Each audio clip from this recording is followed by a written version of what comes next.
Oregon's Harvest, a show about all the bountiful food grown and caught right here in Oregon. I'm Jeff Gianola. You'll find out where it comes from, meet the people behind it, and learn why it's easier than ever to eat locally grown food. Our first story takes us west to the Oregon coast, where the pioneering spirit is alive and well.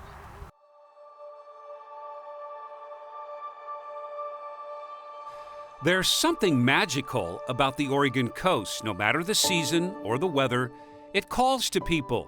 For most, it's just a visit.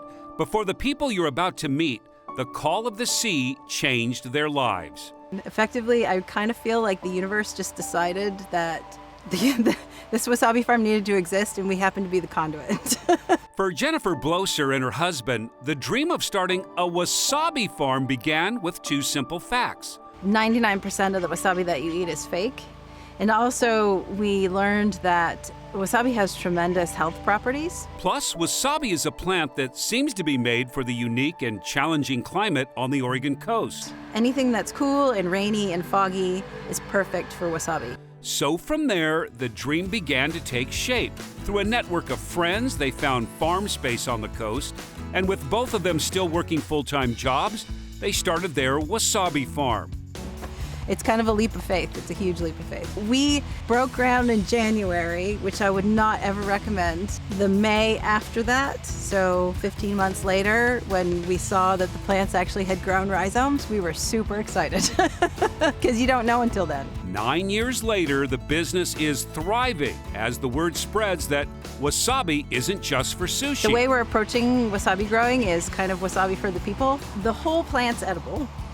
And we sell to the culinary market. We sell the rhizomes, which can be grated fresh. And most of our chefs actually are not sushi chefs. We sell to French restaurants. We sell to Italian restaurants. The juice of the wasabi leaves and the stems is out of this world. It's like, I don't even know how many times more spicy than the rhizome.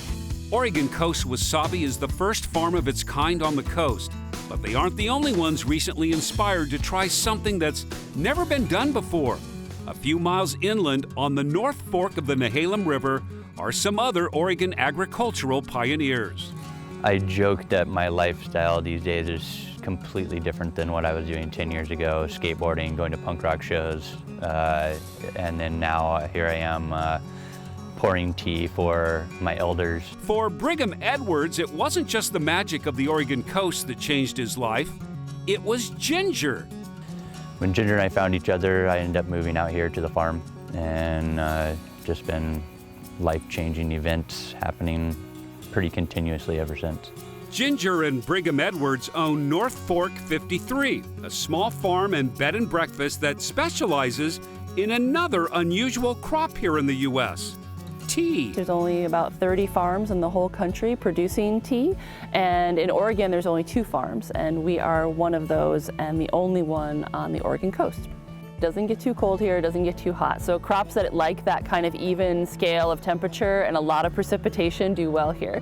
Tea, it grows all over the world, so certain types of tea will really enjoy that, and it'll produce a much milder flavor than some of the teas you get closer to the equator, like India and Sri Lanka. So it'll actually be more like a high mountain Chinese tea.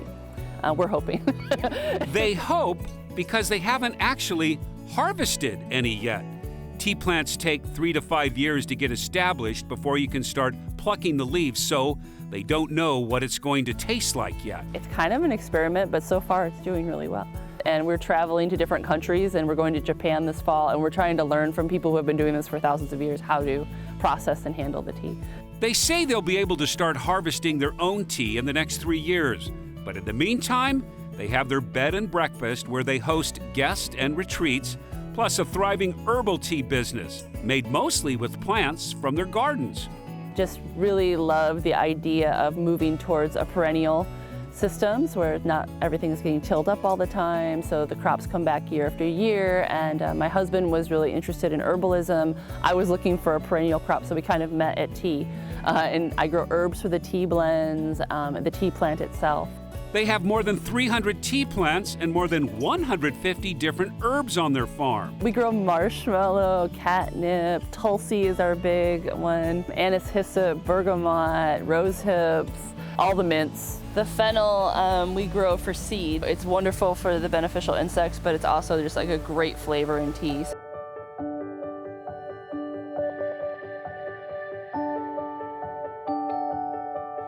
For Ginger and Brigham, their business and their life on the coast is about much more than tea. What interests me about tea is the way it can make you slow down and enjoy more of the moments of life. You come here to relax and calm down and unplug and just rejuvenate yourself from fast-paced city life. Being able to relax for a moment, watch your tea being brewed, I think it's more important these days for as much as stress as people are putting on themselves and our busy lifestyles, that this is something that needs to be more accepted in our culture. Ginger and Brigham took a chance on an industry that's rare in Oregon. But next we're headed out to sea to meet a fisherman who took a leap of faith into one of Oregon's oldest industries. There's just so much here. There's so much to explore, both on the land and in the water. Summer, as you can see, can be sun-drenched and beautiful. But there's something magic about the wintertime. For as much rain as we get here, there's also just spectacular days in the wintertime. The air will get crystal clear after a rain, and everything just comes into this sharp focus, and it's beautiful. It wasn't long ago that Kristen Penner was living a very different life in sunny Eastern Oregon, running her own restaurant. It was a small farm-to-table restaurant. We started as a farmer's market stand in Pendleton and Walla Walla. We served fantastic steaks and Oregon-caught seafood, just food made from scratch, raised by people who care. It was an incredible experience. Really gave us a great appreciation for the local food producers and local food network. But no matter how much she and her business partner love their work, Love Eastern Oregon. It's an amazing countryside and beautiful people. But the ocean was just calling to us. Seemed like it was only a matter of time before we moved down here full time. so they did, not just moving, but plunging into the most quintessential of coastal careers as crab fishermen. But they had little money, no experience, and most importantly, no boat. But that didn't stop them. Aaron had been studying the Pacific City dories, and so he drew plans and started building it in the winter. And by the next season, we were able to fish it. Well, being new to it, it was very challenging to learn the different layers of regulation and learn how the industry worked. Really learned a lot by the other fishermen here, learning from them through the last few years. They made it up as they went along, and now Kristen owns and operates Blue Siren Shellfish out of the port of Garibaldi. We have a two-man crew and operate a small fishing dory. Mainly we fish for Dungeness crab, and we also harvest wild clams and some unique shellfish along the coast here. When you think of sea to table, Kristen and her partner Aaron are living it. All morning you'll find them hauling in crab in their little dory boat called the Stormtrooper, or raking clams on the shoreline. Then all afternoon they're on the road, personally delivering crab and hand-harvested shellfish, like these gooseneck barnacles, to restaurants up and down the coast, and even as far as Portland. Yeah, Olympia Oyster Bar, Arizo, Toro Bravo. One of the things that's really wonderful is being able to know exactly when our catch came out of the water and then be delivering it to them often the same day, within 24 hours. You really are so connected to nature by necessity, and you have to learn the tides, read the tides. So it's really a wonderful way to utilize everything that's coming out of the water in a sustainable way.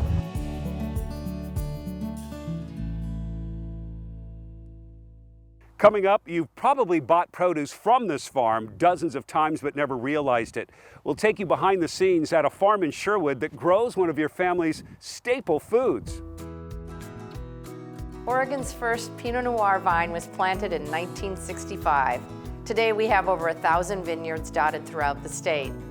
Oregon is the third largest wine grape producing state, with a focus on small batches and premium wines enjoyed here and around the entire world.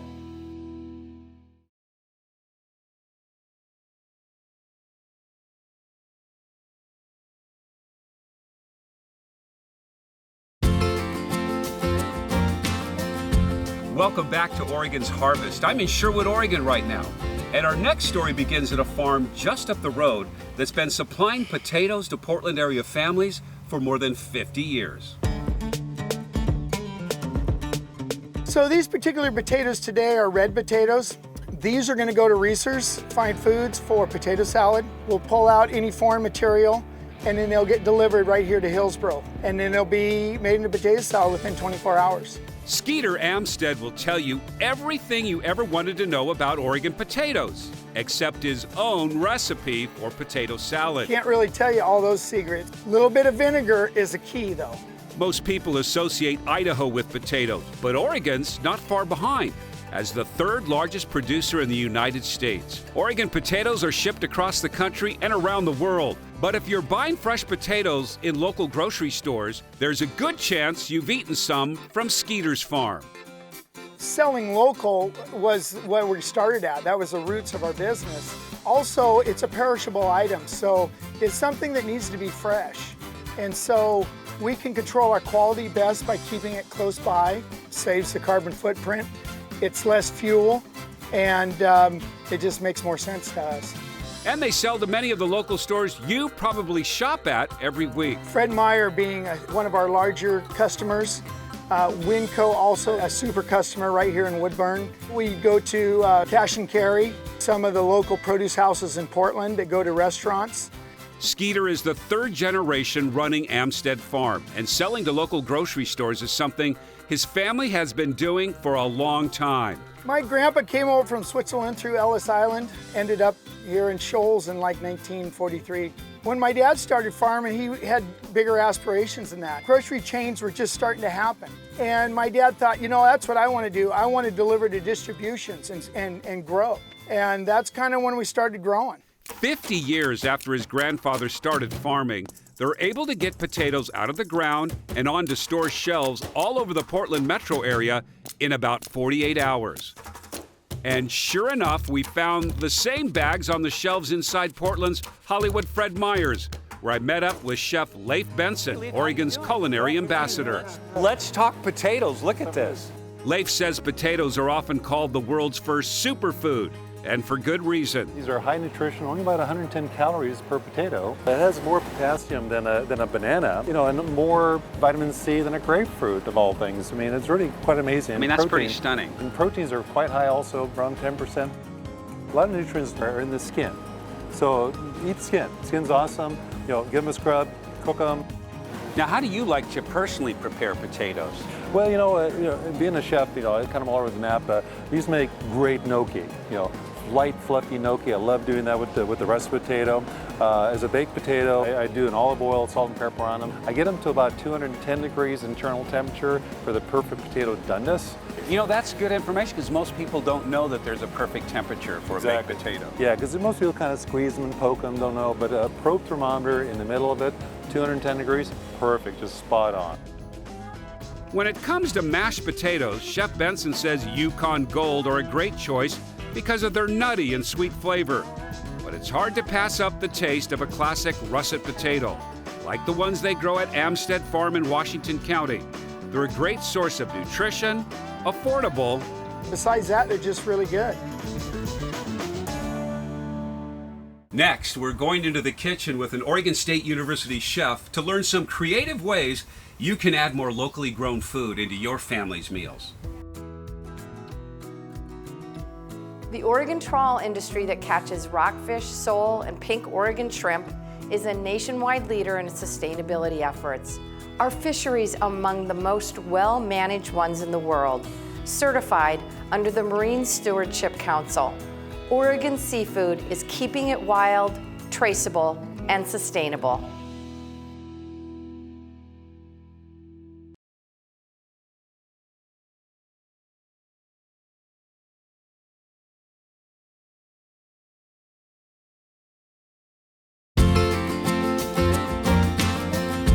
Welcome back to Oregon's Harvest. From the fertile soils of the Willamette Valley to the arid deserts of southeastern Oregon, we're taking you all across the state to show you which crops are thriving, then showing you how to use them in your kitchen.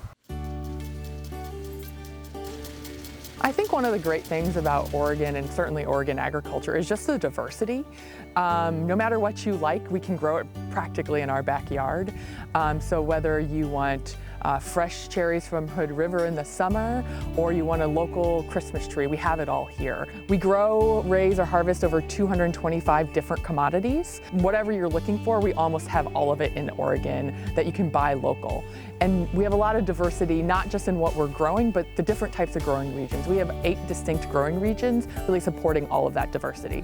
In Northeast Oregon, of course, they've got cattle and hay production. They're producing products like potatoes and mint, but also onions. The largest producing onion region in the country is the Treasure Valley. Southeastern Oregon is so beautiful in its own right and really stunning.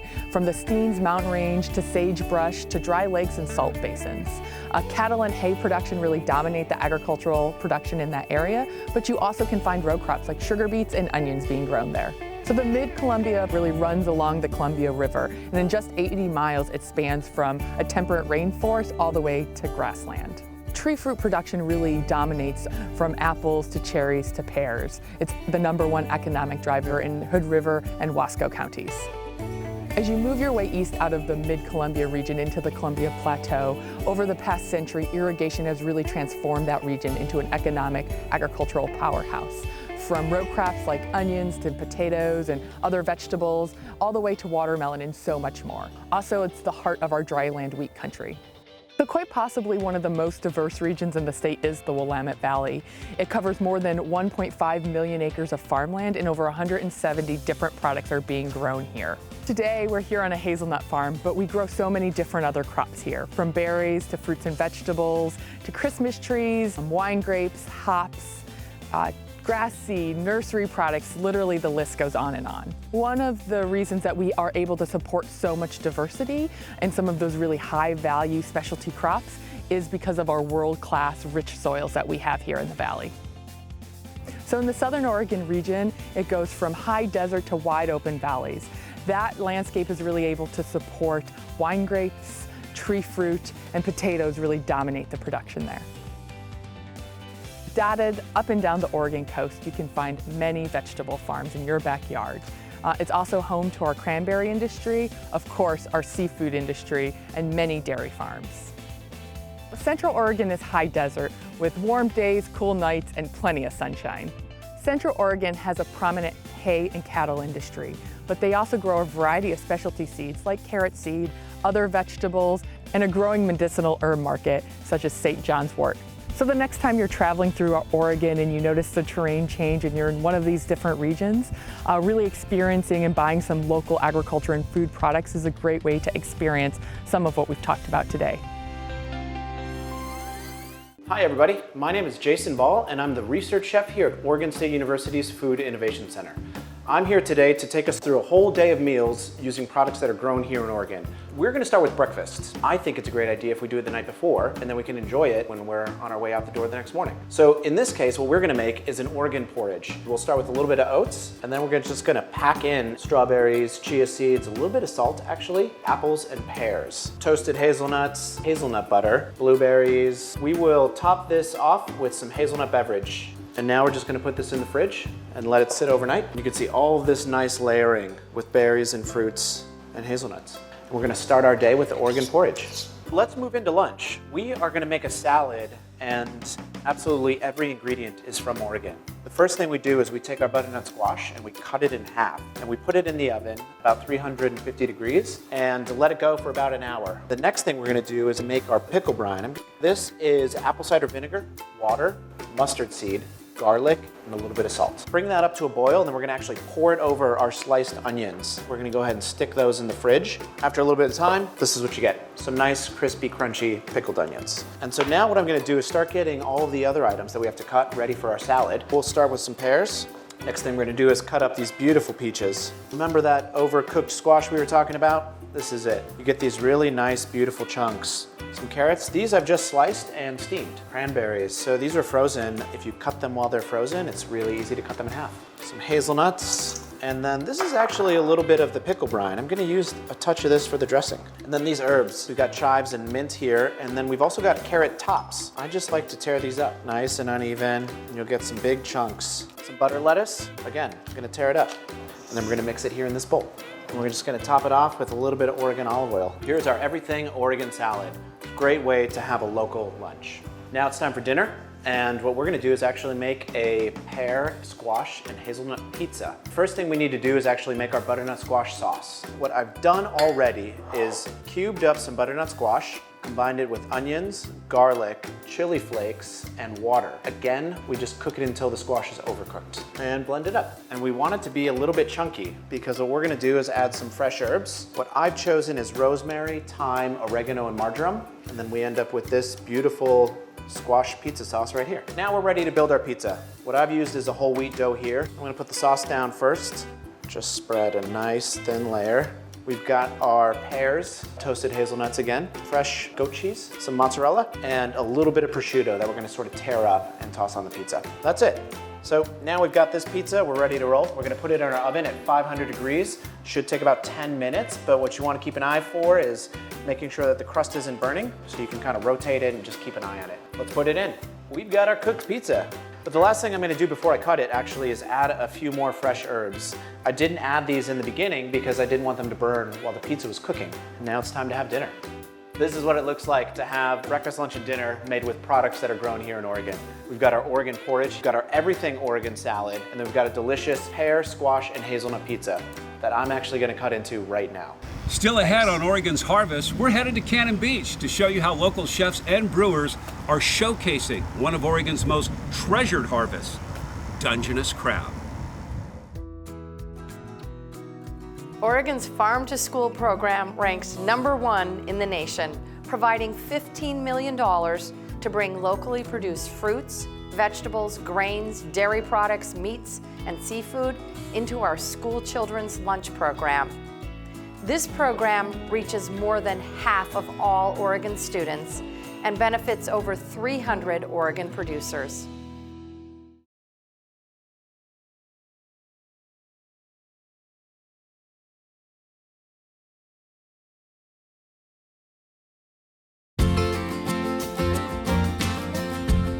Our final story takes us to beautiful Cannon Beach to see how they're sourcing, cooking, and serving one of Oregon's most treasured foods. You can see right here that we have this beautiful backdrop of the Pacific Ocean. Local wild seafood is incredibly important to us, and Dungeness crab is one thing that we feature year-round. We source as much local crab as we possibly can. We really like to use two boats that run out of Astoria. One is the fishing vessel Defiant, and the other is fishing vessel Ironclad. We're kind of focusing on the area that we live in. You know, if it's close to us, it's going to be fresher and it's going to taste better. Trying to do our best to just showcase the pure, clean, simple flavor of Oregon Dungeness crab meat. We've got locally grown new red potatoes. We've got a house-made bratwurst. We've got local corn, sweet onions, and then a ton of Dungeness crab. And then we're tossing it all with Old Bay, so it's kind of a riff on a classic crab boil, but a little more refined. We actually have a beautiful sandwich, a warm Dungeness sandwich with a boursin cream, a little bit of cheddar on it as well. They melt it, all those just nice and gooey and yummy and sweet. Our crab cakes don't have any eggs or bread as a binder. We actually use a wild tiger prawn mousse, which really holds them together and produces a nice decadent crab cake. We've got the Wayfarer's Dungeness crab cocktail. We've taken some shaved celery, fresh Dungeness crab meat. On top, you've got a little more celery, and then we do a horseradish vinaigrette over the top. Crab's just delicious by itself, but with beer it's even better. With crab, I'd pair our 67 Blonde Ale. Goes great with any kind of seafood. We do sweet pea and crab risotto, curried Dungeness crab tartine has just a little bit of Indian curry, corn velvet soup, a real silky soup with fresh Dungeness crab, has the garnish inside. Breakfast, you can have a crab omelet and you can have a crab cake Benedict. For lunch, we have a crab Louis on the menu. We have a hot Dungeness crab sandwich. When you come to the coast, there's just a couple main things that people really, really want. Dungeness crab and wild king salmon are probably two of the hottest items that we have, and that's right in our backyard. That right there is a happy camper.